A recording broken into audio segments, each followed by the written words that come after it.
Yeah, subscribe to the channel. If there are places on Earth where poor, rich, kind, evil, educated, and illiterate people are equal, then one of them is undoubtedly the hospital of the ambulance. The people here are the most diverse, but with almost the same problems: serious diseases, injuries, poisoning, and other disorders. Although, of course, VIP personals even here manage to create a special condition of existence for themselves. Lev Alexandrovich Bezanov was just one of them. His room was single bedroom. It had not only its own sink, but also a shower, refrigerator, electric kettle, TV.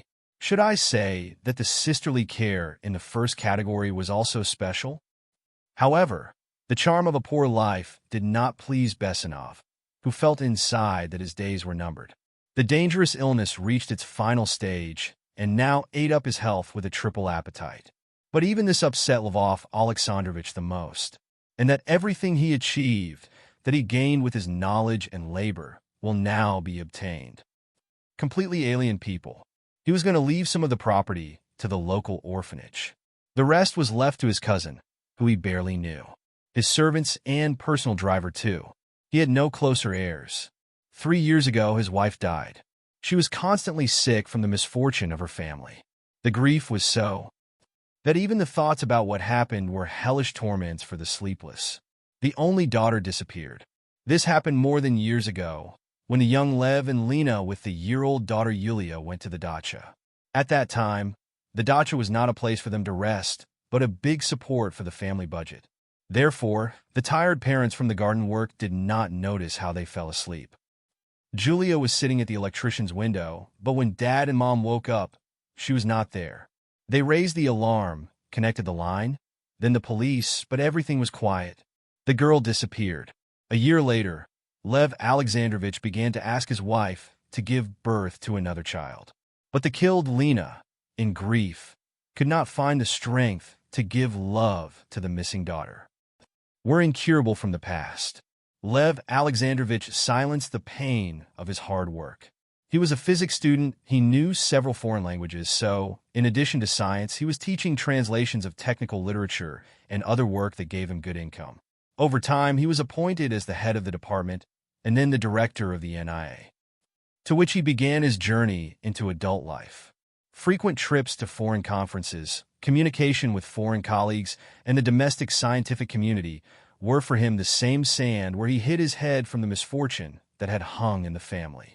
Lena, on the contrary, left work, passed on the management of the house to the housekeeper. She herself was engaged in reading spiritual books and trips to sacred places. After burying his wife, Lev Alexandrovich didn't give up for long. He continued to work hard, to write scientific papers, to exchange experience with colleagues from abroad. Perhaps he didn't even realize that he had become quite envious of his state and his indifference. Everything that surrounded him, he considered the inevitable attributes of his position in society. Moreover, when he first thought about the will, a bitter thought pierced my heart. Oh my God, who am I going to leave all this to? A big house with a mansion, 2 cars for myself and my wife. Everything was the same as with all colleagues. Foreign guests were often received in the house. They used cars as they needed to. The feeling of senselessness of everything he did, what he owned, broke him. One after the other, 2 heart attacks brought him a new status. Invalid of the second group, and the current third turned out to be extensive. And the forecasts were very unsatisfactory. Good morning, Mr. Recovering. The nurse came into the room, Natasha, as always with a happy smile on her face. What are you going to have for breakfast today? There is a light cottage cheese pudding with fruits. There is stewed fish with potato puree. Lev Alexandrovich pukingly looked out the window. What's the difference between breakfast and this? Not today, tomorrow. He will not need breakfast at all. You'd rather die and forget everything. He listened and said, Thank you, Natasha. I'll probably just have some tea if possible. No, you can't. The nurse replied, jokingly but persistently, You need to restore your strength. You need to eat. What are you? Lev Sergeyevich was embarrassed. He did not want to look like a capricious rich man. So, he said the first thing that came to his mind. Okay, let's have a sandwich. Natalia was glad that she persuaded such a patient to have breakfast, and went to sleep, and again had a hard time breathing without sleep. Why was it so hard to live if you don't even have heirs? She whispered his unobtrusive thought. Oh, it's a pity you can't lie in the grave before death. All day long, the heavy thoughts did not give peace. He tried to distract himself by asking the nurse to turn on the TV. But the voice of the dictator and the content of the news made her even more sad. Well, what do you have to do with it? Natalia complained. You need peace, and you are worried about something. You can't do this, Lev Alexandrovich. In the end, he fell asleep without sleep in the evening. The dream was thin, bright, and a little sad. His wife came to him, who walked along the blooming meadow and lured him along with her. I guess I should go to her, thought the lion in his dream, but he immediately saw his daughter, Julia, on the edge of the meadow. He pulled his hands to her and tried to drag them away from the magic meadow. Besan leaned towards her, took her hand, and immediately felt the warmth of the child's palm. He opened his eyes. The night light was burning in the room, and next to him, indeed, there was a baby and holding him in her arms. Lev Alexandrovich grabbed his heart. Julia. No, she answered. I'm Lena. There's so many rooms here, I got lost. Besanov looked closely. A girl who looked like his daughter was standing in front of the bed. Lena. Lev Alexandrovich was amazed. How did you get here? I woke up, and my mother was not around. Then I took the marker and went to look for her. Besanov saw that in his left hand, the baby really squeezed a bunch of multicolored paper. Oh my God, why? The doctor said that I should have had a vaccination, but my mother did not allow it. That's how I spent the night without sleep. And then I decided to change the topic of the conversation. Maybe you can draw me something, Lena? Of course. I was delighted. However, I can only draw my mother and nothing else. She took the sheet of paper with the instructions and began to draw her mother from the back. When a woman of an uncertain age appeared on the sheet with bright yellow hair, blue eyes, and bright red lips, he smiled involuntarily. The baby looked at him curiously, and he hurried up with compliments. Beautiful you, Mom Young? That's not all, said the girl, and began to draw a chain on her neck. She carefully drew each oval. Slightly sticking out the tongue from the heart, he moved his light eyebrows to the nose. Besanov heard her sobbing from the heart and smiled again unwillingly. It hadn't been so good for me for a long time, he thought unexpectedly. Meanwhile, Lena finished drawing the chain and began to draw the pendant. Finally, she turned the sheet to Besanov's drawing. He looked closer and suddenly shouted, Sister, he had a headache. The pulse was clear. It seemed that another heart attack would be enough. The nurse immediately inserted a bottle of medicine into the dropper, connected the system to the needle, which was inserted into the bison vein and glued with plaster, and began to look at the instruments. Only now did she notice a girl in the room. What are you doing here? Well, run to your department. Lena, limping and almost crying, patted the door. But then the nurse dropped the flamisters and cried out in her voice. What is going on? The nurse quickly gathered everything from the floor, grabbed the girl in her hands, and took her to the corridor. The baby helplessly wheezed and grumbled. She put it on the floor and said, Wait here. I'll check the device and take you to the children's room. Okay? Lena silently nodded. When she was returned to her ward, there was already a miscalculation. A little patient disappeared. Lena's mother shook her hands and cried out her entire voice, regardless of the nurse's whispers. Other mamas were scared and looked out of the room. Having seen his daughter in the hands of the nurse, the young woman instantly calmed down, ran up and grabbed the child as if they did not want to give it to her. Lena, crying, clung to her mother. The next morning, Natalia did not recognize her dying patient. You feel better today? Natasha, I'll tell you more. I have a holiday today. Just please, help me not to ruin this holiday. Okay, Lev Alexandrovich, what should I do? Natalie asked with an uncertain voice. Please find me this lady in the children's department. He showed her a drawing of Lena and continued. Yesterday, her daughter Lena came here. She was beautiful. She got lost in the corridors and wandered into my room, and then she drew her mother from me. So I really need to see this woman. Natasha was surprised to see the child's drawing. Mom is like mom. Children usually draw like that. But she still took the portrait and went to the children's room. When her mother Lena entered the room, holding her daughter in her hands, Lev Alexandrovich, already half sitting on a raised bed with 2 pillows under his back. The woman was in a hospital dress, and therefore the pendant, which interested Besanova so much, was not visible. He looked at the face of the person who came, and as if he remembered something. Then, finally, he could not stand it and asked, "Excuse me, could you show me what pendant you have on your neck?"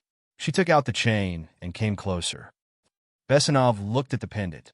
4-leafed onyx clover in silver, and he screamed out loud, "Yulichka!"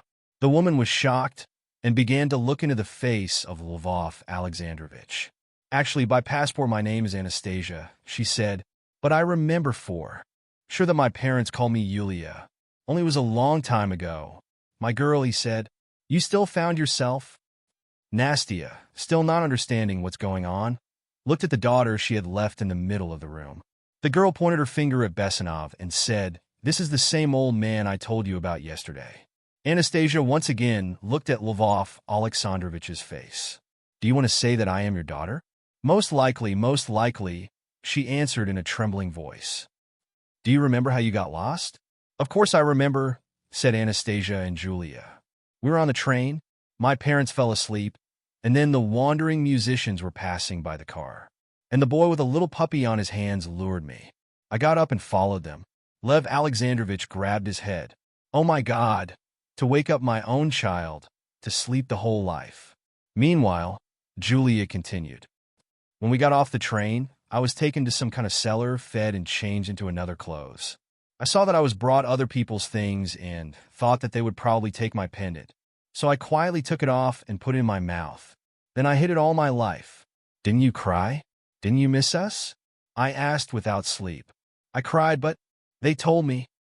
"Your parents died in the train. You are now an orphan." "Poor girl," Lev Alexandrovich said. "And how did you live with them?" "Yes, as everyone else," she smiled.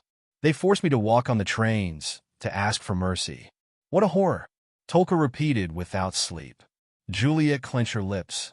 "And then they sold me to some sect. They were not at all in their right. I even told the police about them. For several days, made them starve and pray. Only the benefits of them that they learned to read.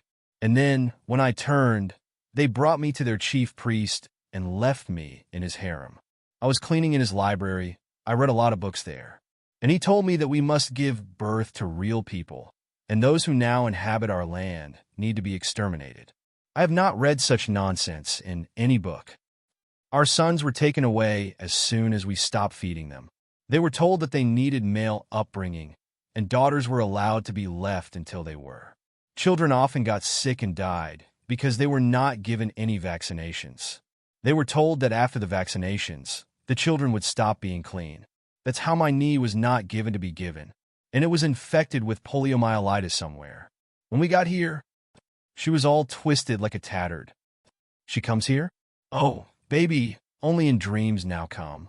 She died soon. She suffered for over years and could not stand it. And I followed, got sick, and was going to die. But now I don't want it at all." Suddenly, the father laughed. "Lena, granddaughter, so you are in honor of grandmother called." He stretched his hands to the baby. "So, my girls, it's time to go to bed. I need to get well soon, and then we'll all go home together. And you know how good it is at home? We have so many rooms there, and there is a garden and a little pond in the yard." Lena clapped her eyelashes and listened to her grandfather with her mouth open. Julia, embarrassed, stroked her fist and did not know what to say. Finally, she asked, "What's so special about this decoration?" "Oh, this thing is old, pre-revolutionary. At least it looks simple. Your mom gave it to you as a gift for your grandmother." Onyx said, "The stone is not simple, it gives strength. And Mom then gave this pendant to you when you were very sick." Julia finally began to realize what was going on with her. "It's surprising that Lena wanted to draw me in this pendant. I put it on only here in the hospital. Well, I began to wear it openly, without hiding. It turns out that without this we would not have met. It turns out."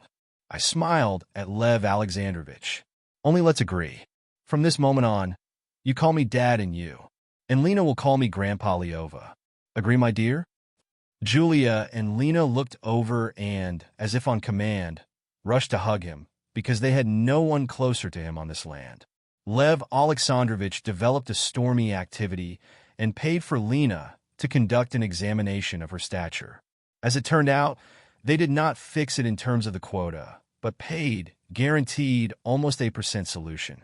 Actually, that's how it all happened. And already 6 months later, on the day of the birth of Lena, no one could remember how clumsy she used to be. If you like the story, I hope you won't have a hard time supporting me with a thumbs up button. Thank you.